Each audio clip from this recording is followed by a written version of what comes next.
The ceiling fan groaned above, blades spinning with a tired rhythm that scraped at the silence.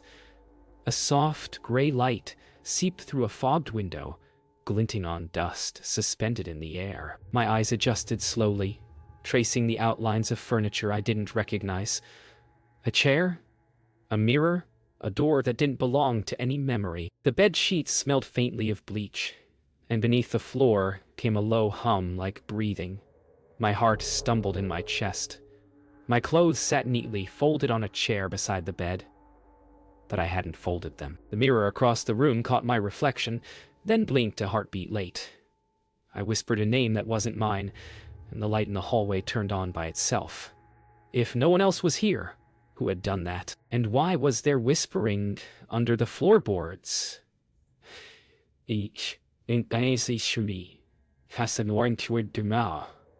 Words there, whispering under the floorboards. The corridor stretched longer than it should have, every step echoing into darkness that didn't belong. A flickering bulb at the far end pulsed like a heartbeat, painting the walls in soft, trembling light. The air smelled faintly metallic, mixed with mold and something sweetly rotten. A door creaked open on its own, revealing a kitchen where an old radio whispered, "Static." I stepped closer, the static forming syllables that repeated a phrase I couldn't understand. The sound of glass breaking echoed from somewhere above, yet the ceiling didn't shudder. The air grew heavy, pressing against my chest as though the house itself was exhaling. Then the voice from the radio became my own, whispering, "Don't look back." The living room waited, silent and staged, like a photograph that never aged. Furniture slept beneath white sheets. A rotary phone sat on the table, its receiver dangling, humming softly. I said hello, and the hum stopped. The floor behind me creaked, and when I turned, the doorway was sealed with new brick. The phone rang once. Sharp, wet, metallic. I picked it up. A whisper of dripping water filled the line.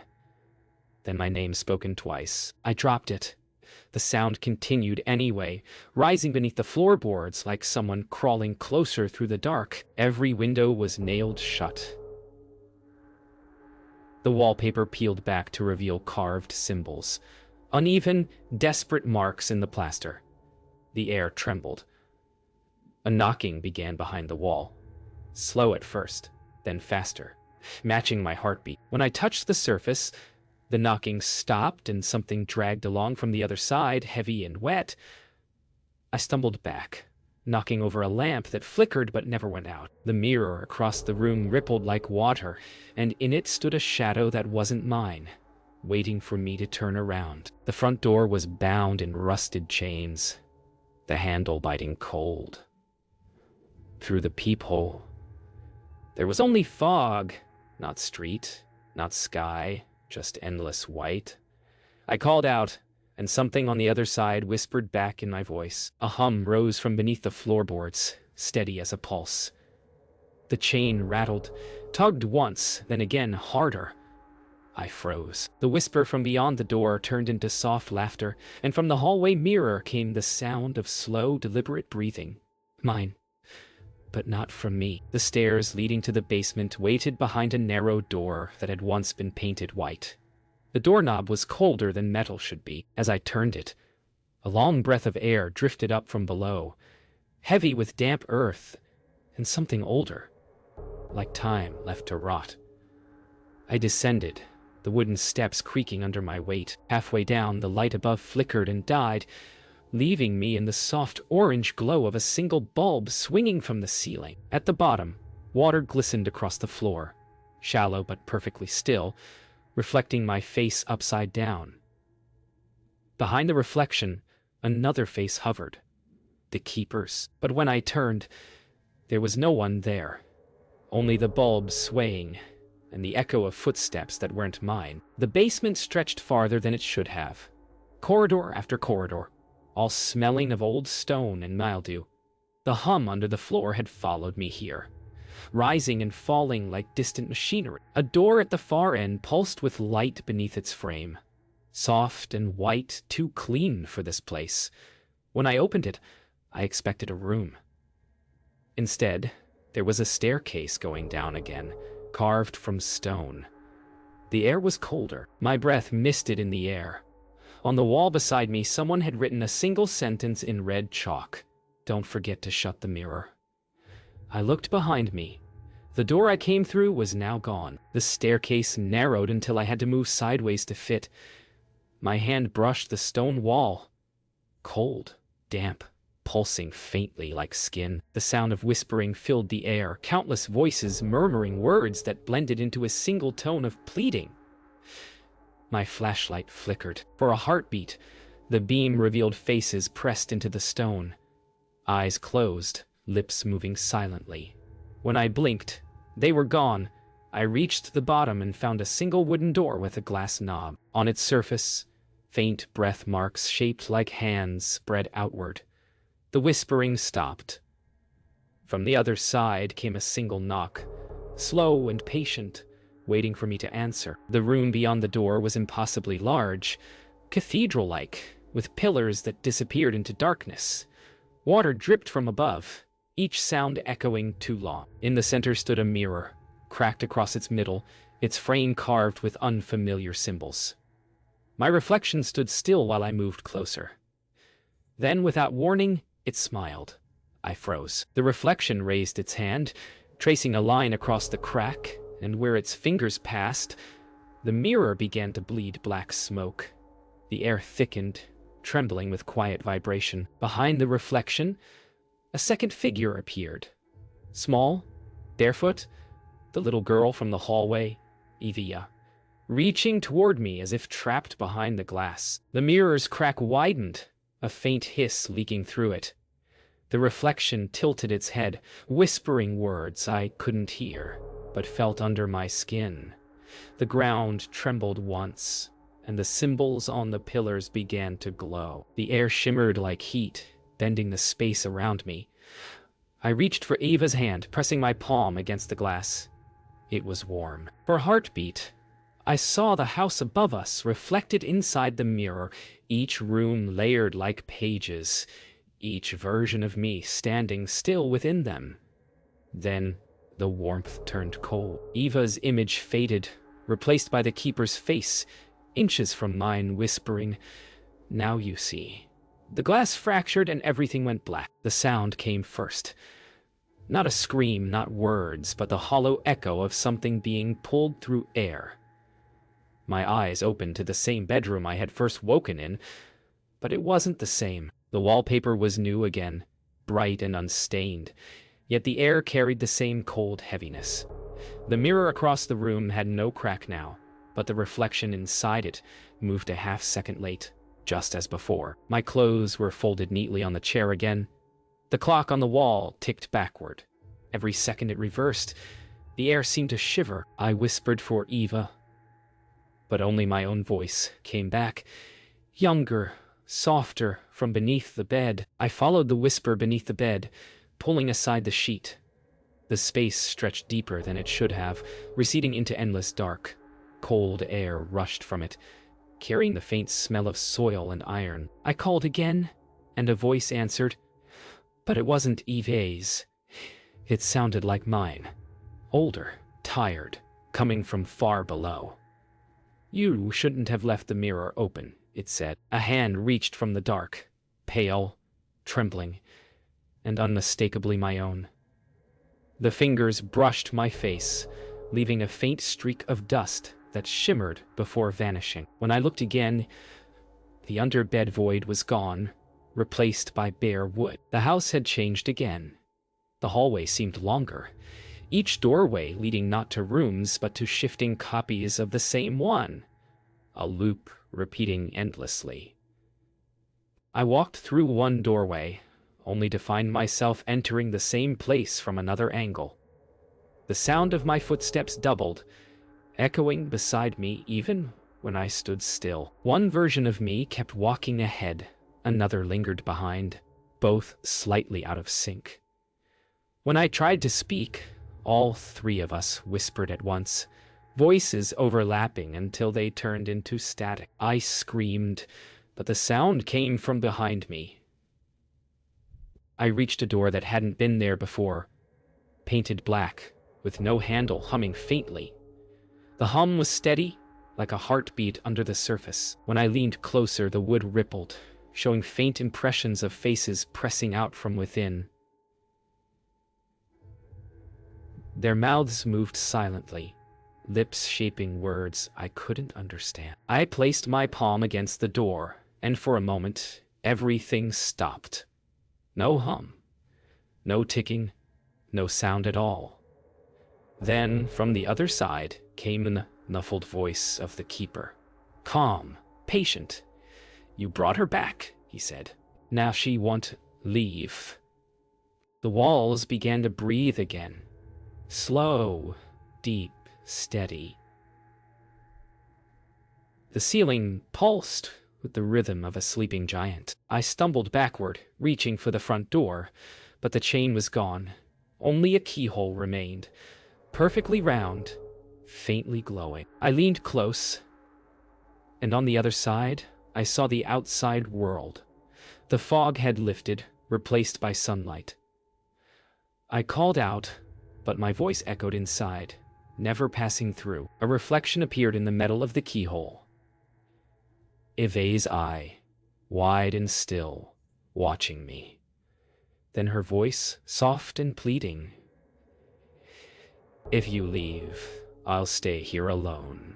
The sound of footsteps began again, upstairs, moving toward me. The air in the house felt heavier now, as though every breath came through wet cloth. When I turned toward the hallway, I saw that the walls were wider, stretched outward, as if the house had been rearranging itself while I slept. The wallpaper patterns no longer matched. New doors had appeared where there had been none, each painted in a shade of gray, just different enough to stand out. I approached the nearest one, listening. From behind it came faint humming, like a lullaby played on broken strings. I opened it slowly, and the hallway beyond was filled with framed photographs, hundreds of them, all showing me standing in that very spot, opening that very door. I stepped inside and the hum grew louder, vibrating through the frames. Each photograph began to flicker as though filmed on a loop, the images shifting slightly, my head turning, eyes blinking, mouth whispering something inaudible. The sound seemed to come from inside the frames themselves. I covered one with my hand, and the image stopped moving.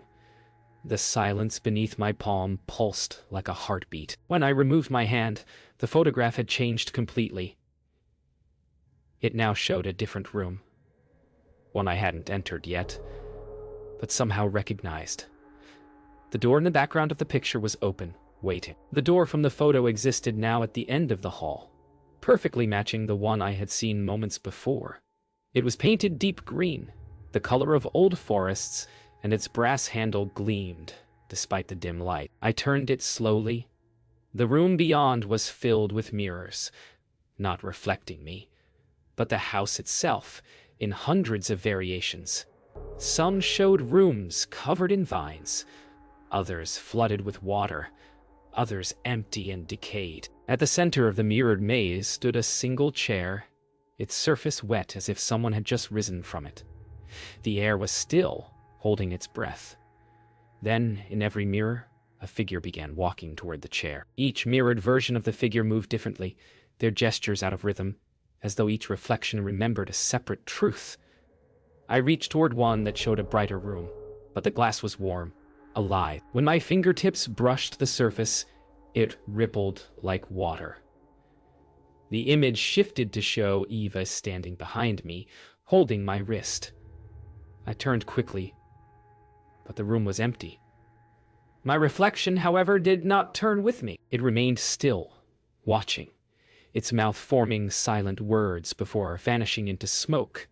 When it cleared, the chair in the center of the room was no longer empty. The air turned colder again, and the mirrors began to fog from within. Shapes moved behind them, not reflections but memories.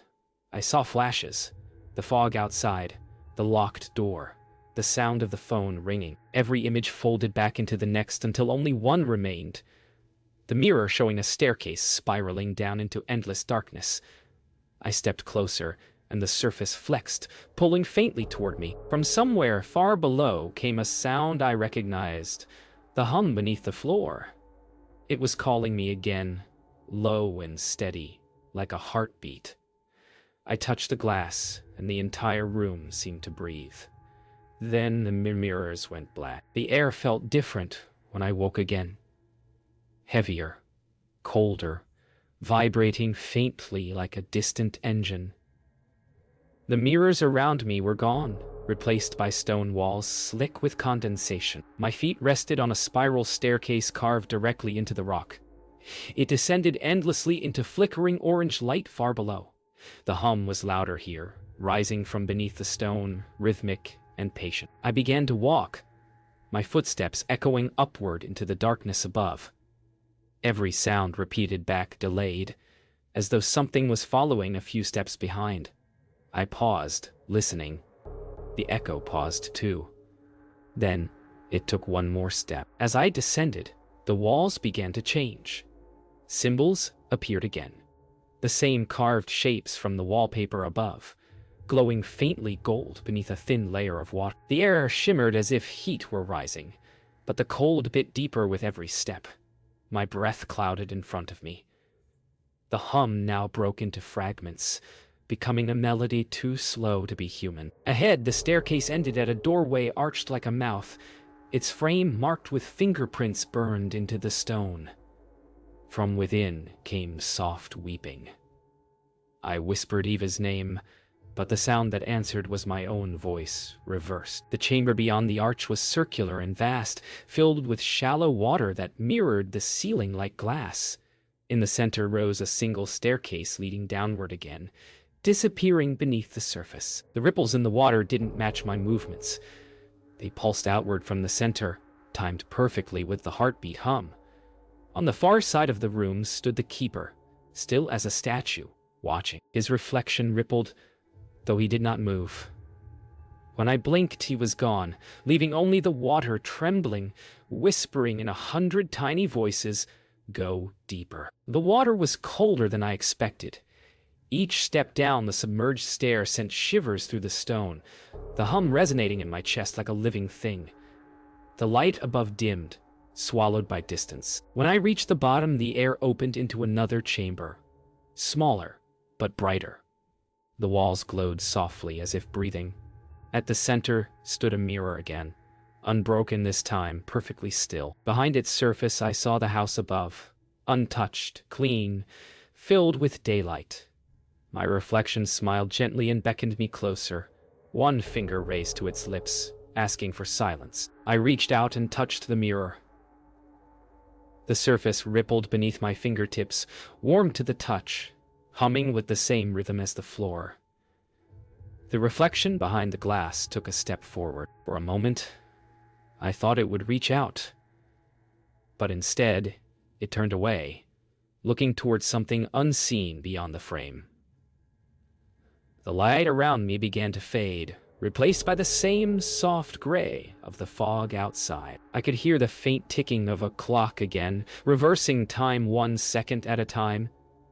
My own voice whispered quietly behind me, "You were never supposed to wake up here." Then everything went silent. Light bled through the gray again, and I found myself lying at the bottom of the staircase, the mirror now gone.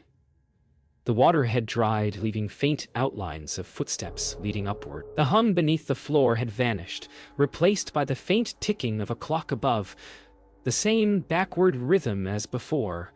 I climbed slowly, one hand tracing the damp wall. Halfway up, the air thickened, shimmering with heat despite the cold.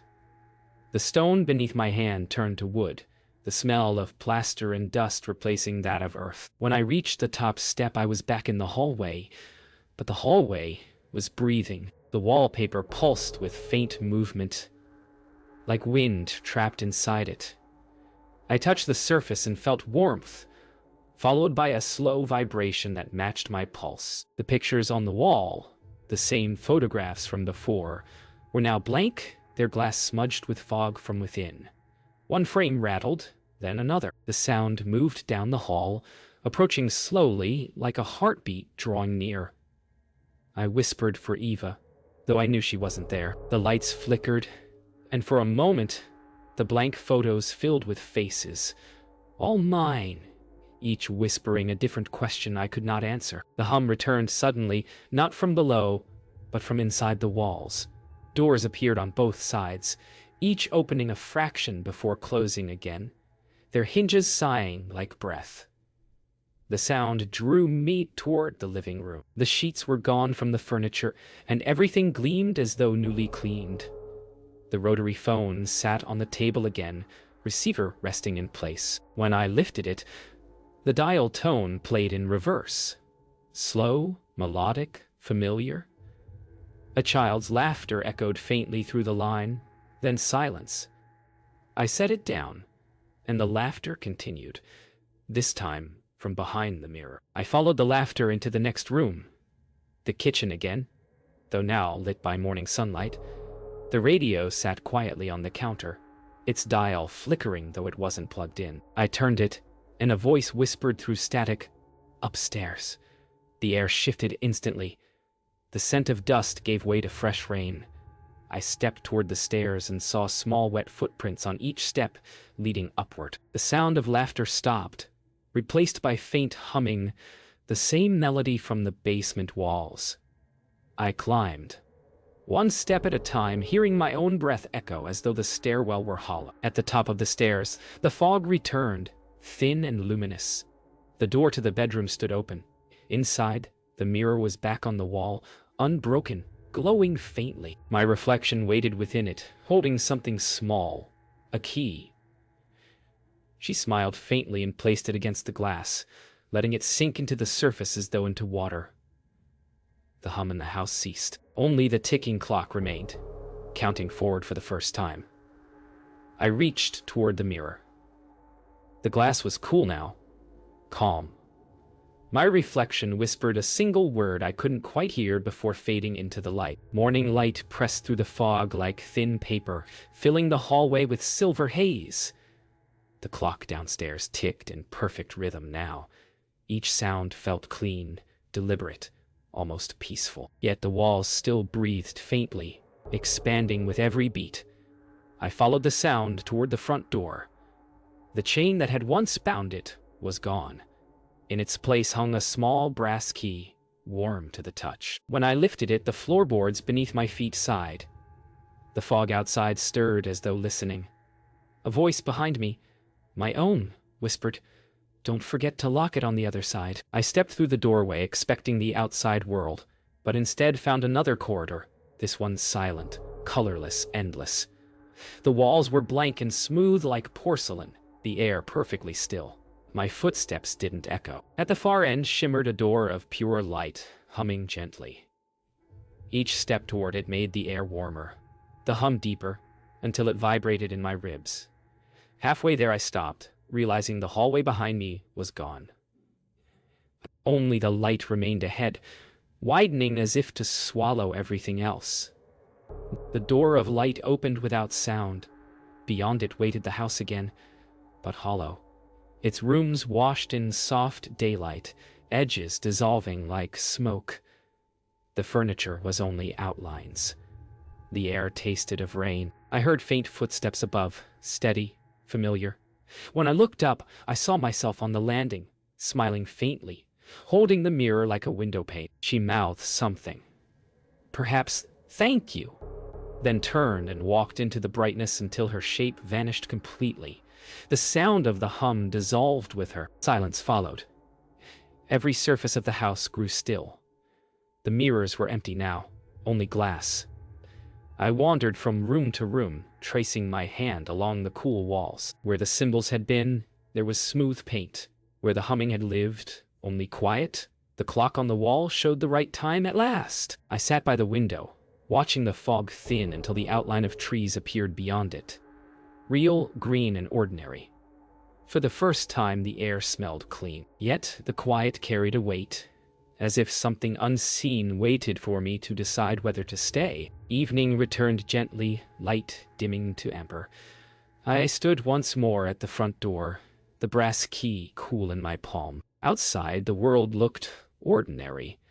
A narrow path, wet grass, distant road, but my reflection shimmered faintly in the glass, smiling one last time before fading away. I locked the door behind me and stepped into the fog. The hum never came back. Only the sound of the wind moved through the trees, whispering a name I almost recognized. Then the house exhaled once, quietly, and everything was still.